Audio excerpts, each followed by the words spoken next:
Hello, this is Aaron from AaronOnAutos.com, and today's shaky cam interior review, we're in a 2015 Volkswagen Golf Sportwagen. Say that again, Volkswagen Golf Sportwagen.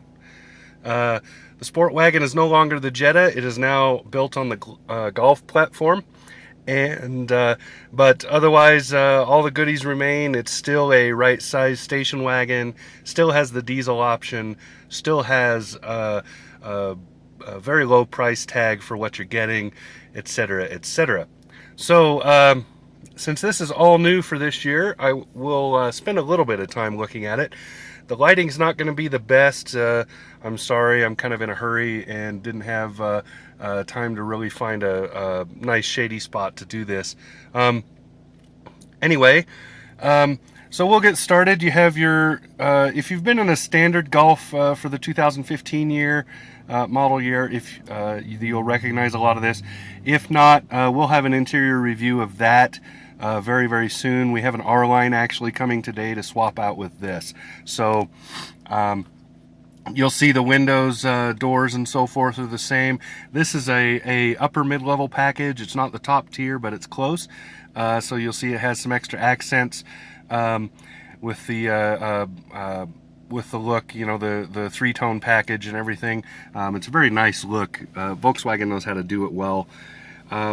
Down here you have your lighting here, you have your stash spot here, and then you have on the steering wheel, you have your cruise control stuff here and volume here for the stereo, and also when you're on the phone. And then here you have your phone stuff and also your controls for that screen up there, as well as that screen over there. Although really with that one you're not doing a whole lot here other than you have the pre-selects and things like that. So and then of course your voice commands, which in a Volkswagen is a pretty good idea. Also, I'm going to show you some stuff that changed on the infotainment to make it way better than it used to be. Here you have your lighting and signals. Here you have your windshield washers. This is a European car, so you go up to turn them on, not down. American drivers might take a couple of minutes to get used to that. And this has paddle shifting. This is the diesel version, by the way. Very, very nice diesel. It's not showing my average consumption because I just started the car a minute ago, but I've been consistently at between 37 and 40 miles a gallon this week, depending on what I was doing for the individual trip. The car is rated at, I think it's 42 on the highway. I'll correct that if I'm wrong, but I believe it's 42 on the highway, and that is very achievable. So looking at the instrument cluster, we have the RPMs here, engine heat down there. You can see it's just getting started because I just started it up. Over here you have your speedometer and your fuel. I've put 222 miles on it and used about half a tank, so that'll give you a general idea of what the fuel is. Over here, this is the changing driver information screen. The cruise control stuff is down here, and I'll show you something with the cruise control in 1 second here. Up here is the time, what direction you're facing, what gear you're in, and then this can change with lots of stuff. I've been doing, I've had, you can have the speedometer showing there, you know, in digital form. You can have your fuel consumption showing there, which is what I have right now and what I've had most of the time. And then you can show other little informational things about the car right there. Now, for the cruise control, you turn it on and off here. Normally it defaults to on, unless you turn it off physically. You set and reset here, so that's pretty obvious. Now, you have two things you can do here. You can do this, and it moves the speed in 5 mile-an-hour increments. So you can speed up or slow down by 5 miles an hour at a time. Or you can use this button or this button to go up and down by 1 at a time. Once you get used to that, it's great, because then when you're on the highway and the speed changes, like here, it's 80 miles an hour on the freeway until you get to Cheyenne, then it slows to 75. Well, so I can go 80 miles an hour until I get right up on that, close to that 75 mile an hour sign, and then just hit this and it drops the car down to 75. I don't have to do anything else. It's great. Now, going to the infotainment, this is the mid-level package, but there's a couple things to know. There's no command knob, so you'll notice there's no central command knob on this one. That's a good thing, because it actually makes it easier.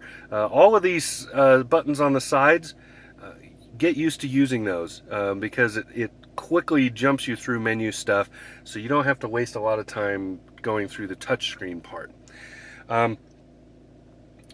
The thing you need to know is that this is generally your selection knob, so you do this. Now, something different with Volkswagen is you still have to actually select. So you can page through like Sirius XM or whatever channels here, but you're still going to have to push it to actually select the channel on the screen. It doesn't just go to it, tune to it like it does in a lot of other vehicles.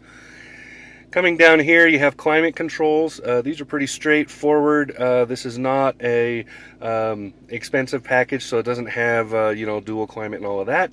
But it does have vents in the rear, which is very nice, because this is a family station wagon, and you want those kids back there to have something. So you have your basic controls, the fan here, and where you want it to blow and so forth right there. Then you have this little compartment that has this built-in wire for phones that I don't ever have, but this is a nice non-slip. You can throw your phone in there, your iPod, whatever, hook, Bluetooth or physically plug it in, throw it in there, and this closes, so you can leave it in there all the time. Push button start. There are no drive mode selections in this car, but this is where the buttons would be. I believe that, well, this is basically just lifted out of the Golf. So when you see the other Golf cars, you'll see you'll see some selection modes and a few things here. Shifter, straightforward. You push it to the right and you can go up and down gears, or you can use those paddle shifters up there. Here's a 12-volt plug. Drink holders, bigger than they look, because these fold all the way down, so you get a lot of in there, and then of course a handbrake.